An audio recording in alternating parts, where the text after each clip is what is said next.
Telugu Desam, Bharatiya Janata party, Janasena కూటమికి అద్భుత విజయాన్ని అందించిన రాష్ట్ర ప్రజలకి ఈ సుపరిపాలనకి ఏడాది వచ్చిన సందర్భంగా మేము మీకు ప్రత్యేకంగా కృతజ్ఞతలు తెలియజేస్తున్నాం.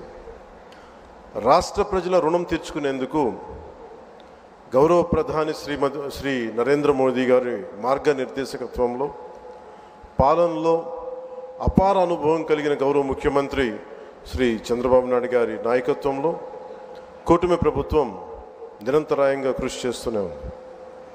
ఒకవైపు కుదేలైన ఆర్థిక వ్యవస్థ, అస్తవ్యస్త విధానాలతో ఉన్న ఈ నడిపిన ప్రభుత్వాన్ని తిరిగి గాడిని పెట్టడానికి గౌరవ ముఖ్యమంత్రి గారి అపారమైన అనుభవం మా అందరికీ ఎంతో బలాన్ని ఇస్తూ ఉంది. అలాగే గౌరవ ప్రధానమంత్రి శ్రీ నరేంద్ర మోదీ గారి కేంద్రం నుంచి అందిస్తున్న సహాయ సహకారాలతోటి, ముఖ్యమంత్రి గారి పాలనా దక్షతతోటి, మంత్రివర్గ సహచరుల మద్దతుతోటి స్వర్ణాంధ్రప్రదేశ్ విజన్ 2047 వికసిత్ భారత్ లక్ష్యాల సాధన దిశగా ముందుకు వెళ్తూ ఉంది.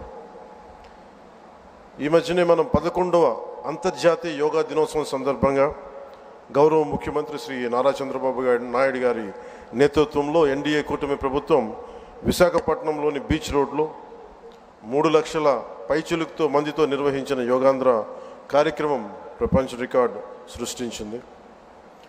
అలాగే రాష్ట్ర ప్రభుత్వ పథకాల్లో నేను చాలా సందర్భాలు అడిగేవాడిని ముఖ్యమంత్రి గారిని.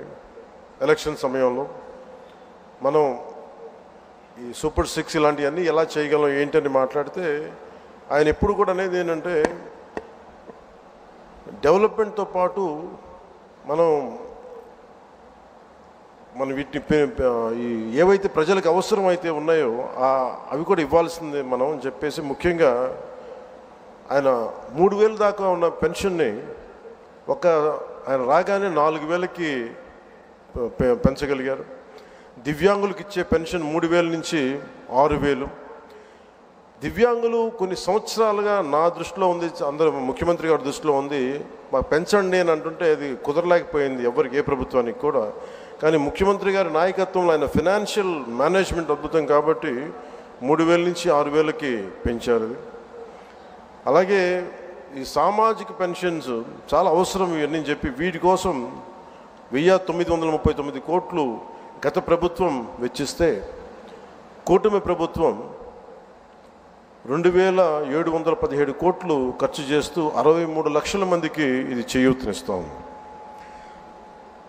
ఆకలితోటి ఏదైనా బయటికి వెళ్ళి తిందాం తక్కువ ధరతో అనే అన్నా క్యాంటీన్ని మూసేసిన ప్రభుత్వాన్ని తిరిగి కూటమి ప్రభుత్వం రాగానే పునరుద్ధరించింది.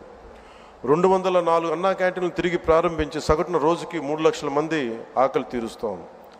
అలాగే దీపం పథకం ద్వారా తొలి విడతలో 1.15 కోట్ల గ్యాస్ సిలిండర్లని ఉచితంగా అందించారు.